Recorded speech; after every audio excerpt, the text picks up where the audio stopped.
जय हिंद साथियों। सिंप्लीफिकेशन के टॉपिक को आगे बढ़ाते हुए इस वीडियो में मैं आपको कुछ नया टॉपिक सिखाने वाला हूं, जिसका सॉल्यूशन बहुत ही इजी और सिंपल ट्रिक में होगा। जितना ज्यादा आप ट्रिक सीखोगे उतना ज्यादा आप गणित में महारत हासिल करोगे। तो आप मेरे साथ बने रहिए और सारे ट्रिक को सीखते जाइए। तो चलो शुरू करते हैं क्लास को। तो देखो, यहाँ पे आपको एक प्रश्न दिखाई दे रहा होगा और देखने में ये जो प्रश्न है ये काफी पेचीदा दिखाई दे रहा होगा। क्यों? क्योंकि यहाँ पे देखो, ये दोनों संख्या गुणा में, ये दोनों संख्या गुणा में और ये तीनों संख्या जो है गुणा में है। अब गुणा वाला मैंने तो ट्रिक बताया है आप लोगों को, लेकिन तीन तीन मान, दो दो मान गुणा में है और बड़ा बड़ा है, तो वो ट्रिक लागू होगा कि नहीं? लागू तो होगा, लेकिन काफी लंबा बनेगा। तो इसके लिए हमें क्या करना है? हमें सूत्र का उपयोग करना है। सूत्र भी एक ट्रिक का ही उपयोग कराता है। जो एग्जाम दिलाओगे उसमें एक ट्रिक का उपयोग किया जाता है। गणित के प्रश्नों की बात कर रहा हूं मैं। गणित के प्रश्नों में हमेशा ट्रिक उपयोग किया जाता है। गणित और रीजनिंग दो ही तो है जो कठिन टॉपिक माना जाता है। जिनको गणित आता है उनके लिए ऐसे प्रश्नों को बनाना आसान है, जिनको गणित नहीं आता है उनके लिए प्रश्नों को बनाना काफी टफ होता है। तो मैं आपको बेसिक सिखाने वाला हूं कि हर प्रश्नों को कैसे टिक में बनाया जा सकता है। तो देखो, ये नंबर दोनों एक जैसा है, ये नंबर दोनों एक जैसा है, और यहाँ पे ये दोनों नंबर जो तीनों है अलग अलग है। लेकिन इसे देखकर मुझे कुछ याद आ गया। याद क्या आया? मुझे एक सूत्र याद आ गया। वो सूत्र है, जब मैं इसे ए मानूंगा तो मैं इसे बी भी मान सकता हूं। देखो, अभी सूत्र नहीं बता रहा हूं, लेकिन मैं मान लेता हूं कि ये ए है और ये बी है। तो इसका मतलब क्या है कि यहाँ पे ये दोनों मान जो है, यहाँ पे क्या लगा है? माइनस। तो ए माइनस बी, और इसका अगर मैं वर्ग कर दूं तो क्या होगा? ए का वर्ग प्लस बी का वर्ग माइनस दो ए बी। अब देखो, ये जो है ये कुछ इस प्रकार से है। क्योंकि ए का वर्ग मैंने इसे ए माना तो दोनों मान एक जैसा है, तो ए का वर्ग हम लिख सकते हैं। ये दोनों मान एक जैसा है मतलब क्या है? इसे हम बी का वर्ग लिख सकते हैं। ये दो लगा है, यहाँ पे आपको दिखाई दे रहा होगा। ये ए है और ये बी है। देखो, पूरी तरीके से ध्यान से देखने पर आपको क्या दिखाई दे रहा है कि ये जो पूरा प्रश्न है ये इस सूत्र में बढ़ गया। बिल्कुल बढ़ गया ना? बिल्कुल। तो हम इसे कैसे लिख सकते हैं? तो हम इसे इस फॉर्म में लिख सकते हैं। क्योंकि ये इस फॉर्म में है तो हमें इसे इस फॉर्म में लिखना है। तो मैंने ए को क्या माना है? 287 माना है, और बी को 269 माना है, और इसके ऊपर क्या लगा था? वर्ग लगा था।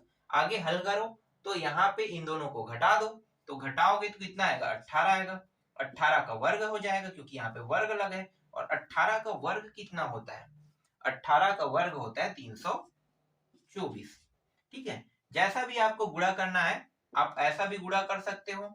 18 गुणित 18 इस तरह से गुणा करके 324 निकाल सकते हो। ठीक है, इसका मतलब तो यही है। तो 18 का जब हम वर्ग करेंगे तो उत्तर कितना आ जाएगा? 324 आ जाएगा। यही क्या है? इसका आंसर है। कहीं पे आपको टफ लगा ये प्रश्न? नहीं लगा होगा, क्योंकि इसका जो ट्रिक है ना बहुत आसान है, सिंपल है। इसी तरीके से और कुछ मजेदार प्रश्न देखते हैं। देखो इस प्रश्न को, ये प्रश्न भी सिंप्लीफिकेशन का ही प्रश्न है। अब इसका सॉल्यूशन कैसे होगा? तो इसका सॉल्यूशन भी बहुत आसान है। बस आपको क्या करना है, इसे ध्यान से देखना है, और ध्यान से देखने के बाद आपको ये समझना है कि यहाँ पे कोई सूत्र थोड़ी लागू हुआ है। जो मैं आपको बता रहा हूँ ये तो सर्वसमीका है, और यहाँ पे सभी में सर्वसमीका का ही उपयोग किया जा रहा है। तो इसे मैं क्या मान सकता हूँ? इसे मैं ए मान सकता हूँ और इसको मैं बी मान सकता हूँ। इसका मतलब क्या है? इसका मतलब ये है कि ए का 3 घात, 1 2 3, 3 बार है 3 घात, और बी का घात कितना होगा? 3 घात। ठीक, ए का घात 3 और बी का घात भी 3, और यहाँ पे माइनस है तो बीच में हमने माइनस लगा दिया। अब इसको कैसे लिख सकते हैं? इसका जो फॉर्म है तोड़ने पर, तो ये होगा ए माइनस बी होगा, और ए का वर्ग प्लस बी का वर्ग, और फिर प्लस यहाँ पे ए और बी होगा। ये सूत्र होता है इसका। देखो, ये इस तरह से आपको क्या कर देना है? सूत्र को पुट अप कर देना है। जब आप इस तरह से सूत्र को पुट अप करोगे तो इसका मतलब क्या है? इसका मतलब देखो, ये वाला मान इस तरह से बन गया। अब ये वाले जो नीचे में दिया ना, इसको भी देख लेते हैं। ये दोनों एक जैसे हैं मतलब ये ए का वर्ग हो जाएगा। ये दोनों गुणा में है मतलब ये ए बी हो गया। अलग अलग मान है ना, और ये दोनों एक जैसे हैं मतलब क्या है? बी का वर्ग। इसको भी कोष्टक में ले लो। देखो, ये सेम है और ये सेम है, कट गया। बचा क्या? ए माइनस बी। मतलब ए का मान हमारे पास 700 है और बी का मान कितना है? 103 है। घटा दो, कितना आएगा? घटाने पर यहाँ पे आ रहा है 7, फिर यहाँ पे 9, और 6 में 1 गया तो 5, तो 597 यहाँ पे प्राप्त हुआ। यही क्या है इसका आंसर है। कुछ टफ लगा क्या यहाँ पे प्रश्न? नहीं है ना, बहुत आसान है। बस आपको क्या करना है, ट्रिक का उपयोग करना है। जैसे कि सर्वसमीका है, सर्वसमीकाओं की संख्या जो है 10 है, और सर्वसमीका अगर आपको पता है तो कोई भी प्रश्न को आप बना सकते हो। सूत्र उतना ही महत्वपूर्ण है जितना सवाल। सवाल को जब हल करोगे तो आपको सूत्र की आवश्यकता पड़ेगी ही पड़ेगी, क्योंकि ट्रिक जो है हमेशा सूत्रों से ही बनता है।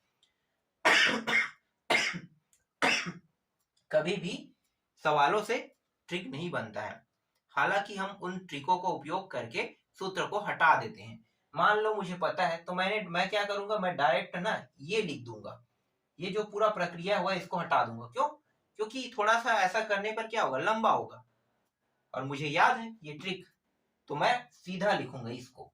और आपको ना यही बताएगा, कोई भी बताएगा आपको क्या करना है, ऐसा करना है, ये कट गया, यहाँ से 2 मान को उठा दो। देखो ट्रिक क्या बताएगा, मैं बता दूं, बहुत आसान हो जाएगा। और वो कहेगा इस तरह से प्रश्न देखेगा, क्योंकि उन्हें पता है कि यहाँ पे एक सूत्र पुट अप हुआ है, तो मुझे पता चल गया हाँ ये सूत्र है, तो मैं कहूंगा ये ए और बी इन दोनों को घटा दो, यहाँ पे ए बी को घटाओगे, इसके बाद ये उत्तर आ जाएगा। इतना शॉर्टकट हो गया देखो। लेकिन आपको पता चला क्या कि पूरा प्रक्रिया कैसे हुआ है? नहीं पता चलेगा। तो पूरा प्रक्रिया इस तरह से हुआ है, उसके बाद ये मान प्राप्त हुआ है। वरना कई जगह जो है ना, इन दोनों को घटाने के बाद ये उत्तर आएगा, आप मिला लो कह देगा, बिल्कुल सही है, मिलाने पर तो आएगा ही आएगा, क्योंकि ये पद जो है उसे क्या कर देते हैं, गायब कर देते हैं। चलो आगे देखते हैं। अब इस प्रश्न को देखो। ये प्रश्न देखने में आपको कुछ टफ लग रहा है क्या? आपके मन में फिर सवाल आ रहा होगा कि भाई यहाँ भी कोई ना कोई सूत्र लगा है। बिल्कुल लगा है, बिना सूत्र के तो सॉल्व होता ही नहीं है कोई प्रश्न, सब में सूत्र लगा है। सबको हम ट्रिक लगा के हल कर देते हैं। जितना ज्यादा सूत्र याद रहेगा उतना ज्यादा आपको ट्रिक याद रहेगा, लेकिन बिना सूत्र के कभी ट्रिक बनता नहीं है, ये मैं क्लियर कह रहा हूं। तो आप लोग जब भी कोई प्रश्नों को हल करते हो तो वहां पर ट्रिक लागू होता है, तो वहां पे क्या होता है कि हमें सूत्र पता होता है, लेकिन हम क्या करते हैं, सूत्रों को उपयोग ना करके डायरेक्ट ट्रिक लगा देते हैं। और ट्रिक देखते हो तो आप लोग एकदम खुश हो जाते हो, क्योंकि हमें सूत्र याद नहीं करना पड़ेगा, हमें ट्रिक रटना पड़ेगा। अरे भैया वही तो सूत्र है जो ट्रिक हम लगा रहे हैं। चलो देखें, यहाँ पे देखो ये दोनों गुणा में है ए, और इसको क्या मान लेंगे बी, तो ए का वर्ग माइनस बी का वर्ग। इसका जो सूत्र है, फार्मूला है, वो क्या होता है, वो होता है ए प्लस बी और ए माइनस बी होता है। मानों को रख देते हैं, पता चल जाएगा हल हो रहा है कि नहीं हो रहा है। लेकिन यहाँ पे कुछ नहीं हो रहा है तो ये तो जैसा है वैसा रहेगा, तो मैं यहाँ पे लिख लेता हूँ 114 को जैसा है वैसा।